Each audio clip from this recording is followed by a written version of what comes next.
Weil Humor ist das Allerwichtigste überhaupt. Humor kann zur Deeskalation beitragen. Mit Humor kannst du sämtliche Situationen entschärfen. Ja, ein Beispiel. Ich habe mal in einem Casino gearbeitet. Also als Bedienung, so ein reines Poker-Casino war das. Und da haben wir einen Stammkunden gehabt. Ein Brackelmannsbild, ein Riesentyp war das, so ein wenig unförmig von der Figur, verhärmtes Gesicht und immer im Anzug. Schicken Anzug, da ein Anzug. So ein Typ, wie man es aus den Michael Douglas-Filmen kennt.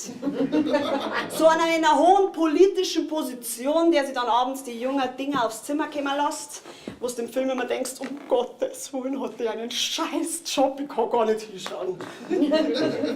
So ein Typ war das. Und der hat mich immer so ein wenig im Auge gehabt. Und an dem Tag, er ist gerade da gestanden, so mit 3 anderen Männern, und haben sich unterhalten. Und ich war halt gerade beim Servieren. Und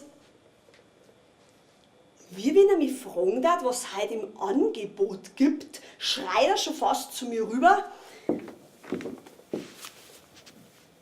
Sag mal, bist du eigentlich auch eine Nymphomanin?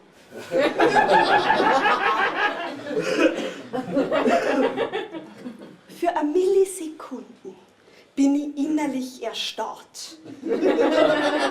Nebenher bin ich natürlich weitergelaufen. Das ist mein Vorteil als Schauspielerin. Ich kann laufen und erstarren gleichzeitig. Bleib direkt vor seiner Nase stehen, schau ihn an und sag, ja. Bei ihm hat es eine Millisekunde länger gedauert, bis er sich da gefangen hat. Ja, sagt man doch so, rothaarige Frauen sind Nymphomaninnen. Ja, stimmt, also zumindest bei mir. Lauf weiter und serviere meine Getränke. Glaubst, ich habe von diesem schmierigen Typen nie wieder auch nur irgendeinen sexistischen Spruch kassiert. Aber jetzt frage ich mich euch, ich meine, wie reagiert man in so einer Situation? Was sagt man da? Ich hätte jetzt natürlich auch schimpfen können wie ein Rohrspatz, was eher eigentlich für ein Showy ist, aber da hätte ich nicht nur die 4 Mannsbilder, sondern den Rest vom Raum amüsiert. Und so haben sie mal alle 3 saublöd nachgeschaut. Das Kopfkino möchte ich gar nicht wissen.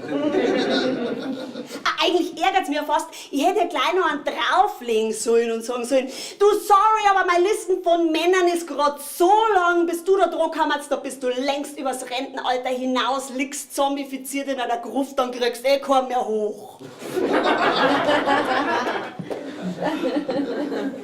Leider ist man halt nicht immer so schlagfertig. Danke euch.